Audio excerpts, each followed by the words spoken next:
प्रिय विद्यार्थियों, स्वामी केशवानंद उच्च माध्यमिक विद्यालय लक्ष्मणगढ़ की ऑनलाइन क्लासेज में आप सबका स्वागत है।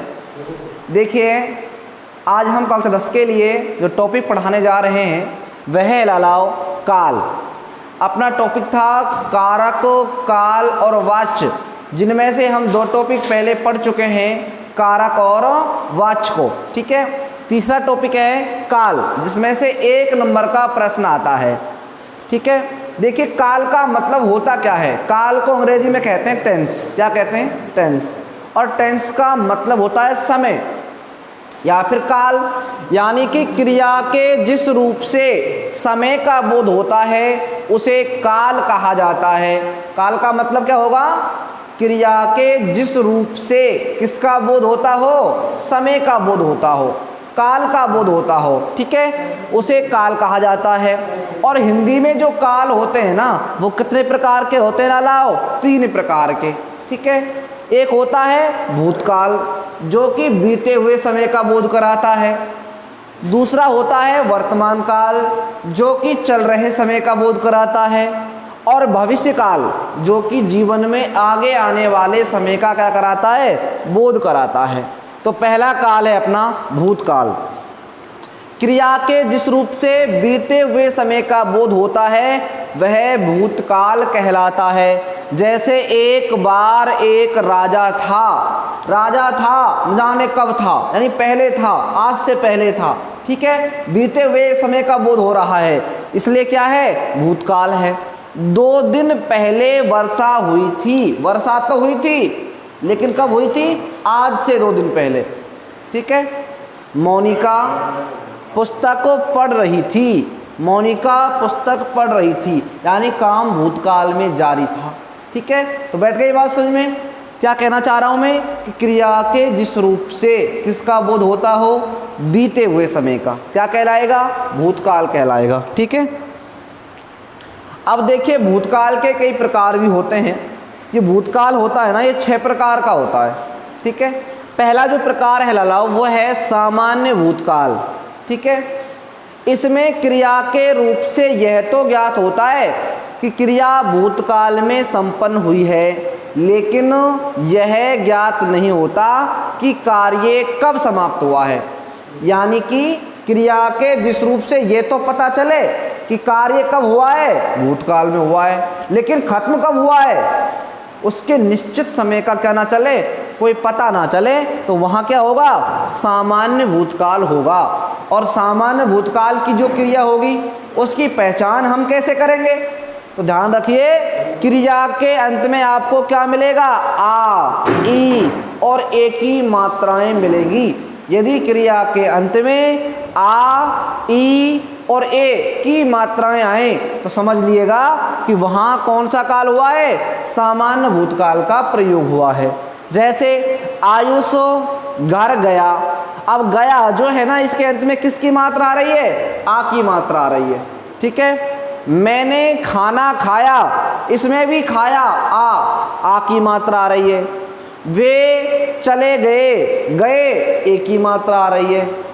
उसने पिछले वर्ष परीक्षा दी, बड़ी की मात्रा आ रही है। ठीक है, तो क्रिया के जिस रूप से यह पता चले कि कार्य भूतकाल में संपन्न हुआ है, लेकिन पूरा कब हुआ है इसके निश्चित समय का पता ना चले, तो लालाओ वहाँ होता है सामान्य भूतकाल। ठीक है, नेक्स्ट देखिए, दूसरा होता है आसन्न भूतकाल। ठीक है, ये कहाँ होता है?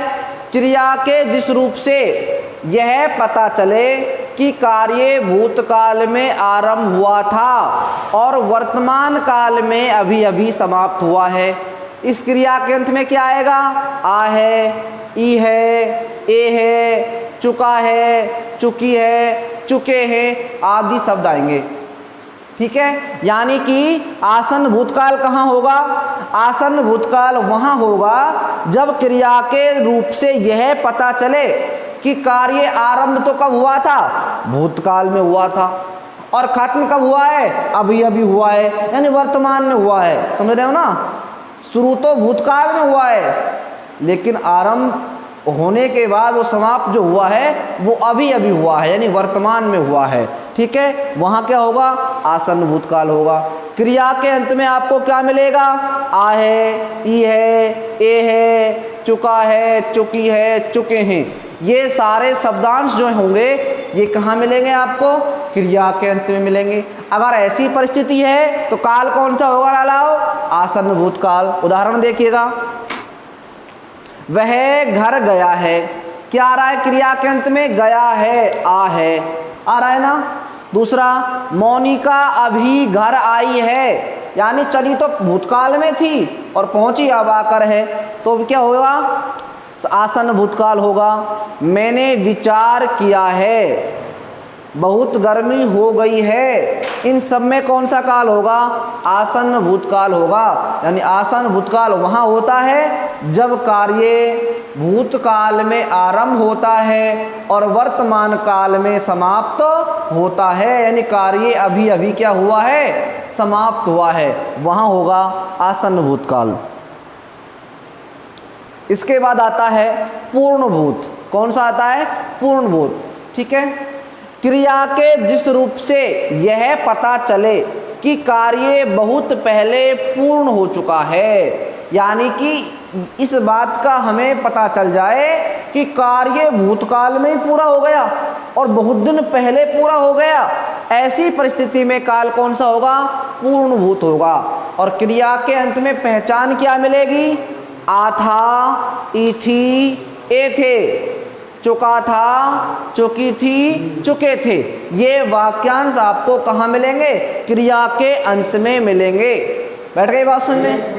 यानी कि हम ये समझाना चाह रहे हैं भाई कि क्रिया के जिस रूप से यह पता चलता हो कि कार्य बहुत दिन पहले पूर्ण हो चुका है, क्रिया के अंत में आ था, ई थी, ए थे, चुका था, चुकी थी, चुकी थे आते हैं। ठीक है, उदाहरण के लिए व्यास जी ने महाभारत रचा था, यानी व्यास जी ने महाभारत न जाने कितने दिन पहले पूर्ण लिख दिया था। ठीक है, वर्षा न होने से खेती सूख गई थी, यानी खेती बहुत दिन पहले सूख गई थी। ठीक है, पुलिस के आने से पहले लुटेरे भाग चुके थे, लुटेरे पहले ही भाग गए थे। ठीक है ना, तो यहाँ भी क्या आ रहा है, आ था, ई थी, ए थे, और क्रिया के अंत में अगर क्या आता हो, आ था आता हो, ई थी आते हो, ए थे आते हो, चुका था, चुकी थी, चुके थे आते हो, तो वहाँ भी क्या हो जाएगा, पूर्ण भूतकाल हो जाएगा। ठीक है, यानी पूर्ण भूत से पता चल रहा है कि कार्य भूतकाल में बहुत दिन पहले पूरा हो गया था। ठीक है, इसके बाद आता है लाओ अपूर्ण भूतकाल। ठीक है, ये अपूर्ण जो भूतकाल है ना, ये हमें बताता है कि कार्य भूतकाल में जारी था, कार्य का हो रहा था, भूतकाल में हो रहा था। क्रिया के जिस रूप से यह पता चले कि कार्य भूतकाल में जारी था या हो रहा था, तो वहाँ क्या होगा, अपूर्ण भूतकाल होगा। और क्रिया के अंत में क्या मिलेगा, रहा था, रही थी, रहे थे, था, थी, थे। ये जो वाक्यांश है ना, ये सब हमें कहाँ मिलेंगे भाई, अपूर्ण भूतकाल की क्रिया में मिलेंगे। यानी अपूर्ण भूतकाल की क्रिया यह दर्शाती है कि कार्य भूतकाल में चल रहा था, कार्य भूतकाल में जारी था। ठीक है, और क्रिया के अंत में क्या आएगा, रहा था, रही थी, रहे थे, था, थी, थे। ये सभी जो वाक्यांश होंगे क्रिया के आपको अंत में मिलेंगे। उदाहरण के लिए देखिएगा, वह सोता था, यानी कि वह सोने की उसकी आदत थी। ठीक है ना, आदत के लिए भी अंग्रेजी लगाते हैं ना, यूज टू लगाते हैं, वही बात इसकी भी है। वह सोता था, यानी कि सोने का कार्य वो किया करता था, ये उसकी आदत थी, ये काम उसका जारी था भूतकाल में। हम बचपन में खेला करते थे, ये भी कार्य को जारी होना बता रहा है। रवि अंधेरे में आगे बढ़ रहा था, यानी कि कार्य भूतकाल में जारी था। ठीक है, तो जब क्रिया के जिस रूप से यह पता चले कि कार्य भूतकाल में संपन्न हो रहा था, जारी था, ऐसी परिस्थिति में जो काल होगा वह होगा अपूर्ण भूतकाल। उसके बाद आता है लाओ संदिग्ध भूतकाल। क्रिया के जिस रूप से यह पता चले कि कार्य भूतकाल में आरंभ हुआ है, लेकिन भूतकाल में आरंभ हुआ है लेकिन पूरा हुआ है या नहीं हुआ है, इस बात में क्या हो, संदेह हो। यानी ये तो पता चल जाए कि कार्य कब शुरू हुआ है, भूतकाल में, लेकिन पूरा हुआ है या नहीं हुआ है, इस बात का क्या हो लाला हो, संदेह हो। ऐसी परिस्थिति में जो काल होगा वह होगा संदिग्ध भूतकाल।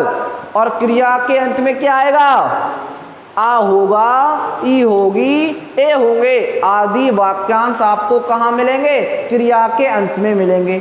दोबारा समझिए, यदि क्रिया के जिस रूप से हमें ये पता चल जाए कि भाई कार्य तो कब शुरू हुआ था, भूतकाल में शुरू हुआ था, लेकिन अब वो पूरा हुआ है या नहीं हुआ है, शुरू तो हो गया, जैसे किसी बिल्डिंग का निर्माण कार्य शुरू तो हो गया, लेकिन वो पूरा हुआ है या नहीं हुआ है, अगर इस बात का संदेह हो तो समझ लीजिएगा वहाँ कौन सा काल चल रहा है, संदिग्ध भूतकाल चल रहा है। ठीक है, क्रिया के अंत में क्या आएगा, आ होगा, ई होगी और ए होंगे आएंगे। जैसे वह चला गया होगा, ठीक है, शायद सभी छात्र जा चुके होंगे, अवश्य ही मरने से पहले उसने मुझे याद किया होगा। अब जरूरी थोड़ी है कि उसने याद किया होगा, हो सकता है उसने नहीं भी किया हो। ठीक है, किसान काम बंद करके जा चुके होंगे, अब किसान काम बंद करके जा चुके होंगे, यानी काम तो शुरू कर दिया था उन्होंने, कब, भूतकाल में, लेकिन करके जा चुके होंगे। जाने का कोई निश्चित थोड़ी है, उसमें संदेह बना हुआ है ना, हो सकता है वो चले भी गए हों काम करके, हो सकता है वो काम करके नहीं भी गए हों। ठीक है, जहाँ संदेह की स्थिति पैदा हो जाए वहाँ कौन सा काल होगा, संदिग्ध भूतकाल। ये पता चलता हो क्रिया के रूप से कि कार्य भूतकाल में शुरू हुआ है लेकिन पूरा हुआ है कि नहीं हुआ है, इस बात का अंदेशा हो, वहाँ क्या होगा, संदिग्ध भूतकाल। अगला है लालाओ हेतु हेतु मद भूतकाल। ये भूतकाल का छठा प्रकार है, हेतु हेतु मद भूतकाल। क्रिया के जिस रूप से यह पता चले कि कोई कार्य भूतकाल में पूर्ण होना था, क्रिया के जिस रूप से यह पता चले कि कोई कार्य भूतकाल में पूर्ण होना था लेकिन किसी शर्त के पूरा न होने के कारण वह नहीं हो सका। यानी कोई काम कब होना था, भूतकाल में पूरा होना था, लेकिन शर्त पूरी नहीं हुई, किसी कारणवश क्या नहीं हो पाया, पूर्ण नहीं हो पाया। ऐसी परिस्थिति में जो काल होगा वह कौन सा होगा, हेतु हेतु मद भूतकाल होगा। उदाहरण के लिए देखिएगा, मोनिका प्रथम आई होती तो उसे पुरस्कार मिलता, यानी मोनिका को क्या मिलना था, पुरस्कार मिलना था, लेकिन क्यों नहीं मिला, क्योंकि शर्त पूरी नहीं हुई। शर्त क्या नहीं हुई पूरी, कि मोनिका को फर्स्ट डिवीजन आना था, अगर वो प्रथम स्थान आ जाती तो उसे इनाम मिल जाता, नहीं आई इसलिए नहीं मिला। यानी कार्य तो भूतकाल में होना था लेकिन क्यों नहीं हुआ, क्योंकि उसकी शर्त पूरी नहीं हो पाई। बाढ़ आ गई होती तो सारा गांव डूब जाता, यानी कि काम कौन सा होना था, बोलो, गांव को डूबना था, लेकिन गांव क्यों नहीं डूबा, किस कारण से नहीं डूबा, क्योंकि क्या नहीं आई, बाढ़ नहीं आई। ये बाढ़ नहीं आना, ये क्या था, बाढ़ का आना, ये शर्त थी। अगर बाढ़ आएगी तो गांव डूबेगा, बाढ़ नहीं आएगी तो गांव नहीं डूबेगा।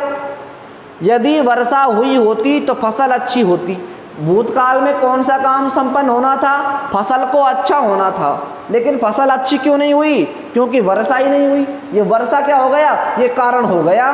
ठीक है, यदि मैं पढ़ाई करता तो पास हो जाता, भूतकाल में कौन सा काम होना था मेरे साथ, पास होना था, लेकिन मैं पास क्यों नहीं हुआ, क्योंकि मैंने पढ़ाई नहीं की। बीच में क्या आ गई, शर्त आ गई। यानी कोई कारण, कोई कार्य भूतकाल में पूरा होना था लेकिन किसी कारणवश नहीं हो पाया, किसी शर्त के पूरा न होने के कारण वो अधूरा रह जाए, ऐसी परिस्थिति में जो काल होगा वह हेतु हेतु मद भूतकाल होगा। तो लालाओ ये तो रहा अपना भूतकाल। ठीक है, अब बात करते हैं वर्तमान काल की। किसकी बात करते हैं, वर्तमान काल की। ठीक है, वर्तमान काल क्या होता है, क्रिया के जिस रूप से यह पता चलता है कि कार्य वर्तमान समय में हो रहा है, तो वहाँ कौन सा काल होगा? वर्तमान काल होगा। इस वर्तमान काल के भी कई प्रकार होते हैं। देखिए, पहला प्रकार सामान्य वर्तमान काल। क्रिया के जिस रूप से यह पता चले कि कार्य वर्तमान काल में हुआ है लेकिन निश्चित समय का पता ना चले, तो वहाँ सामान्य वर्तमान काल होता है। यानी ये तो पता चलता है कि कार्य वर्तमान काल में हुआ है, ठीक है, लेकिन ये पता ना चले कि वो कब हुआ है ना, निश्चित समय का पता ना चले। और क्रिया के अंत में आपको क्या दिखाई देगा? ता है, ती है, ते है। ये वाक्यांश आपको कहाँ मिलेंगे? क्रिया के अंत में मिलेंगे। दोबारा सुनिए, क्रिया के जिस रूप से यह पता चलता हो कि कार्य वर्तमान काल में हुआ है लेकिन उसके निश्चित समय का कोई पता ना चले, ऐसी परिस्थिति में सामान्य वर्तमान काल होता है। और सामान्य वर्तमान काल की क्रिया की जो पहचान होती है वह होती है क्रिया के अंत में ता है, ती है, ते है। ये वाक्यांश आपको मिलेंगे। उदाहरण देखिए, पक्षी उड़ते हैं, पक्षी उड़ते हैं, इसमें उड़ते हैं में क्या आ रहा है? तेह आ रहा है, ठीक है। रात में तारे चमकते हैं, इसमें भी क्या आ रहा है? तेह आ रहा है। मोहन पत्र लिखता है, इसमें क्या आ रहा है? ताहे आ रहा है। बच्चे खेलते हैं, इसमें भी क्या आ रहा है? तेह आ रहा है। यानी कि क्रिया के जिस रूप से यह पता चलता हो कि कार्य वर्तमान काल में पूरा हुआ है, ठीक है, लेकिन उसके निश्चित समय का पता ना चले कि वह कब हुआ है, ठीक है, तो वहां क्या होगा? सामान्य वर्तमान काल होगा। अगला है लालाओ अपूर्ण वर्तमान काल। ये बताएगा कि कार्य वर्तमान समय में अभी भी क्या है? चल रहा है, जारी है, निरंतर जारी है, ठीक है। क्रिया के जिस रूप से यह पता चले कि कार्य वर्तमान समय में भी जारी है, निरंतर कार्य प्रगति पर बढ़ रहा है, इस क्रिया के अंत में क्या मिलेगा? रहा है, रही है, रहे हैं, ठीक है। यानी कि अपूर्ण वर्तमान काल की क्रिया की पहचान क्या होगी? क्रिया के अंत में आपको कौन से वाक्यांश मिलेंगे? तो क्रिया के अंत में क्या मिलेगा आपको? रहा है, रही है और रहे हैं मिलेंगे, ठीक है। उदाहरण देखिएगा, वर्षा हो रही है। इस वाक्य से हमें यह पता चल रहा है कि कार्य अभी भी जारी है, वर्षा अभी भी निरंतर हो रही है। हम घूमने जा रहे हैं, यानी हम घूमने जा रहे हैं, रास्ते पर बढ़ रहे हैं, ठीक है। टंकी से पानी बह रहा है, यानी पानी अभी भी बह रहा है। आयुष दूध पी रहा है, इसमें भी कार्य जारी है, ठीक है। अगला है लालाओ संदिग्ध वर्तमान काल। यानी कि क्रिया के जिस रूप से कार्य के वर्तमान समय में पूर्ण होने का संदेह व्यक्त होता है कि कार्य वर्तमान समय में पूरा हुआ है या नहीं हुआ है, इस बात का क्या बना रहेगा? संदेह बना रहेगा। और क्रिया के अंत में क्या आएगा? रहा होगा, रही होगी, रहे होंगे, ठीक है। ती होगी, ते होंगे, ता होगा आदि वाक्यांश भी आते हैं। यानी कि रहा होगा, रही होगी, रहे होंगे, ता होगा, ती होगी, ते होंगे, ये वाक्यांश आपको कहाँ मिलेंगे? संदिग्ध वर्तमान काल की क्रिया के अंत में मिलेंगे, ठीक है। वाक्य देखिएगा, वह सो रहा होगा। आपको निश्चित थोड़ी है वो सो रहा होगा, हो सकता है वो नहीं भी सो रहा हो, तो संदेह है या नहीं है? और संदेह की स्थिति है तो क्या है? संदिग्ध वर्तमान काल है। पहरेदार जाग रहा होगा। अब इसमें भी कोई निश्चितता नहीं है कि पहरेदार जाग रहा हो सकता है उसकी आंख भी लग गई है भाई। ईश्वर सबको देखता होगा। आपको निश्चित थोड़ी है सबको देखता होगा, हो सकता है किसी पर उसकी नजर नहीं भी गई हो, ठीक है ना। तो संदेह की स्थिति पैदा है, ठीक है, इसलिए क्या है? संदिग्ध वर्तमान काल है। संभाव्य वर्तमान काल। क्रिया के जिस रूप से कार्य के वर्तमान समय में पूर्ण होने की संभावना व्यक्त की जाती है, वहाँ संभाव्य वर्तमान काल होता है। संभाव्य कहाँ होता है? जहाँ किसी कार्य के वर्तमान काल में पूर्ण होने की संभावना जताई जाती है, वहाँ संभाव्य वर्तमान काल होता है। जैसे अब तो देश को आगे बढ़ना चाहिए, अब देश के आगे बढ़ने की क्या है? संभावना है, इसलिए क्या होगा? संभाव्य वर्तमान काल होगा। आज वर्षा होनी चाहिए, यहाँ वर्षा होने की संभावना है, लेकिन कब? आज, वर्तमान समय में है, इसलिए क्या होगा? संभाव्य वर्तमान काल होगा। वह पढ़े तो पढ़ने देना, इसमें भी पढ़ने देने की क्या बताई गई है? संभावना बताई गई है, वहां भी क्या होगा? संभाव्य वर्तमान काल।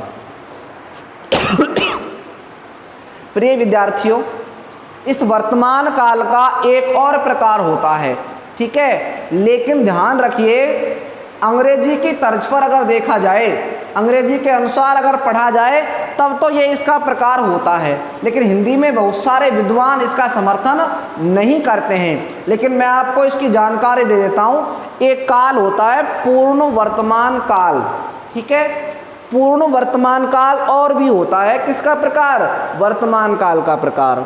और ये वर्तमान काल का एक भेद है, लेकिन इसकी क्रिया आसन्न भूतकाल का ही बोध कराती है। हमने आसन्न भूतकाल का आसन्न भूतकाल पढ़ा था, जिसमें यह पता था कि वह गया है, यानी वह चला गया है, ठीक है। अब वह चला गया है, इसका मतलब अब से पहले ही जा चुका है वो, और अब से पहले ही जा चुका है, तो वहाँ वर्तमान काल थोड़ी होगा, वहाँ तो क्या होगा? भूतकाल होगा। और भूतकाल का भी कौन सा प्रकार होगा?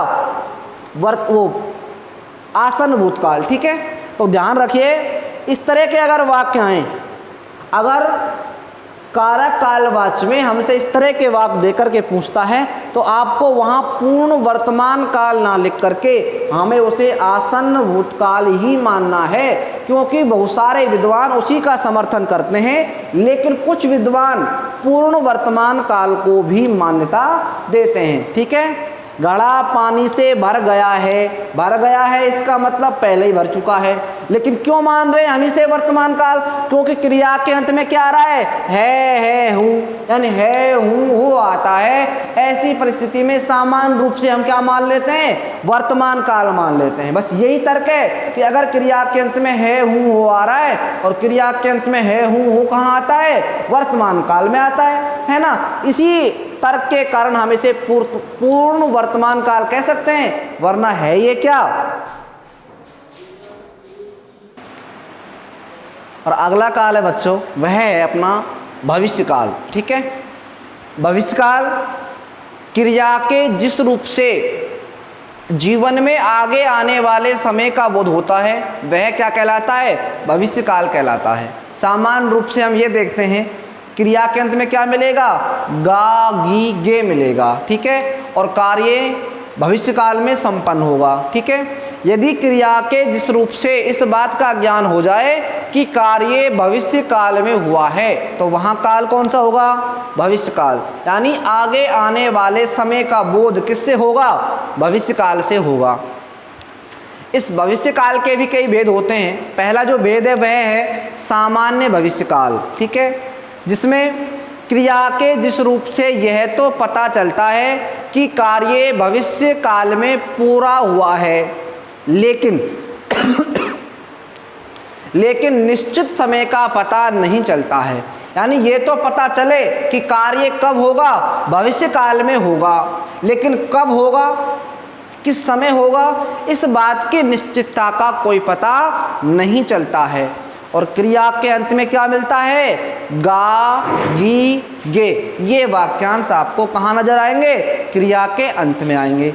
जैसे वह आएगा, अब वह आएगा तो भविष्य काल में ही, लेकिन कब आएगा इस बात का हमें कोई पता नहीं चल रहा है। और क्रिया के अंत में भी क्या आ रहा है? गा आ रहा है, इसलिए क्या होगा? सामान्य भविष्य काल होगा। अगला वाक्य, बच्चे खेलेंगे, इसमें भी बच्चे खेलेंगे, कब खेलेंगे इस बात की कोई निश्चितता नहीं है, लेकिन यह निश्चितता जरूर है कि भविष्य काल में खेलेंगे, ठीक है। मैं पत्र लिखूंगा, प्रियांशी दूध पिएगी, इन सभी में क्या होगा? सामान्य भविष्य काल होगा। अगला है संभाव्य भविष्यकाल। क्रिया के जिस रूप से कार्य के भविष्य में होने की संभावना व्यक्त की जाती है वहाँ संभाव्य भविष्यकाल होता है। यानी कि क्रिया के भविष्य काल में होने की जहाँ संभावना व्यक्त की जाए वहाँ संभाव्य भविष्यकाल होता है। जैसे हो सकता है भारत फिर से विश्व गुरु बन जाए, तो भारत के विश्व गुरु बनने की क्या है, संभावना बताई गई है। बना तो नहीं है, हो सकता है पर बन जाए, ठीक है। तो क्रिया इसमें क्या मिलेंगे, हो सकता है, संभावना है, लगता है, ऐसे शब्द आपको वाक्य में मिलेंगे, ठीक है। जैसे संभव है वर्षा आए, अब वर्षा आने की क्या है, भविष्य में संभावना है। लगता है कि तुम सच बोलो, यहाँ सच बोलने की भी संभावना है। संभावना है कि फसल अच्छी होगी, अब हुई थोड़ी है, अच्छी होने की संभावना है और भविष्य काल में है। तो जहाँ भविष्य काल में, ठीक है, कार्य के होने की संभावना व्यक्त की जाए वहाँ संभाव्य भविष्यकाल होता है। और अगला है लालाओ अपूर्ण भविष्यकाल। यानी कि क्रिया के जिस रूप से, चिड़िया शब्द जो है ना अशुद्ध है लालाओ, ठीक है, लिखने में गलती हो गई है। क्रिया के जिस रूप से यह पता चले कि कार्य भविष्य काल में होता ही रहेगा, यानी कार्य भविष्य काल में जारी रहेगा, निरंतर जारी रहेगा, इस बात का बोध किससे होगा, अपूर्ण भविष्य काल से होगा, ठीक है। उदाहरण के लिए तुम्हारा झगड़ा होता ही रहेगा, यानी कि झगड़ा भविष्य में भी जारी रहेगा। वह डर के मारे जागता रहेगा, यहाँ भी जागने की क्रिया जारी रहेगी। सूर्य निकलता रहेगा, इसमें भी हम आपके घर आते जाते रहेंगे। इन सभी से पता चल रहा है कि कार्य भविष्य काल में भी क्या होगा, जारी रहेगा, वहाँ क्या होगा, अपूर्ण भविष्यकाल होगा।